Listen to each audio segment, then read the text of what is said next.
ਲਓ ਜੀ ਓਏ ਹੱਲੇ ਤੱਕ ਗਰੀਸਾਂ 'ਚ ਫਸਿਆ।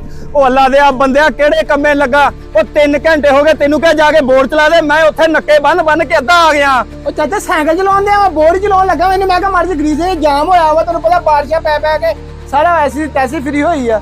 ਉਹ ਤੈਨੂੰ ਜਦੋਂ ਘਰੋਂ ਕਹਿ ਤੋ ਹਵੇਲੀ 'ਚ ਤੈਨੂੰ ਕਹਿਤਾ ਸੀਗਾ ਇਹਨੂੰ ਗਰੀਸ ਦੇ ਲਾ, ਉੱਥੇ ਤੈਨੂੰ ਕੀ ਬਣਦਾ ਸੀਗਾ? ਉੱਥੇ ਮਹਿਮਾਨ ਆ ਗਏ ਸੀ ਮੇਰੇ ਕੋਲ। ਮਹਿਮਾਨ ਆ ਗਏ ਸੀ ਤੇਰੇ ਕੋਲ। ਚੱਲ ਮਿੰਟ ਮਾਰ ਸਿੱਧੀ ਕਰ ਇਹਨੂੰ ਹੁਣ। ਸਿੱਧੀ ਕੀਤੀ ਆ ਔਰ ਆ ਪਈ ਹੈ ਉੱਤੋਂ ਆ ਗਿਆ, ਪਤਾ ਨਹੀਂ ਕਿੱਧਰੋਂ ਫਿਰਦਾ ਆ ਕੇ ਰੋਹ ਪਾਉਣ ਲੱਗ ਪਿਆ ਵਾ। ਰੋ ਪਾਉਣ ਲੱਗ ਪਿਆ। ਮੈਂ ਜਿਹੜਾ ਨੱਕੇ ਲਾਉਣ ਦਿਆ ਅਗਲੀ ਸਾਈਡ ਤੇ ਤੇਰਾ ਕਿਹੜਾ ਲੱਕ ਦੋ ਦੇ ਨੱਕੇ ਲਾਈ ਆ ਤੂੰ। ਇਹਨੂੰ ਮਾਰ ਸਰਫ ਥੋੜਾ ਅੱਗੇ ਕਰ। ਅੱਛਾ ਹੁਣ ਰੜਵਾ ਵਿੱਚ ਮੈਂ ਕਹਾਂ ਕਰਨਾ ਵਾ। ਕਿੰਨਾ ਗਾਹ ਕਰਨਾ ਉੱਤੇ ਬਹੁਗੇ ਦੱਸੂ ਤੈਨੂੰ। ਅੱਛਾ ਜੀ ਉਹ ਚੱਲ ਕਰ ਲਾ ਸਟਾਰਟ ਇਹਨੂੰ ਹੁਣ ਕਿ ਮਗਰੋਂ ਮੈਂ ਬਰਾਤ ਵਾਲੇ ਸੱਦਾ। ਉਹ ਚਾਚਾ ਮੈਨੂੰ ਲੱਗਦਾ ਇਹ 'ਚ ਵੀ ਤੇਲ ਨਹੀਂ ਹਲੇ ਪਾਇਆ। ਓਏ ਅੱਲਾ ਦੇ ਬੰਦਿਆ ਤੂੰ ਟਿਊਬਵੈਲ ਚਲਾਉਣ ਆਇਆ ਸੀਗਾ ਕਿ ਇੱਥੇ ਆਪਣਾ ਖੇਡਣ ਆਇਆ ਸੀਗਾ?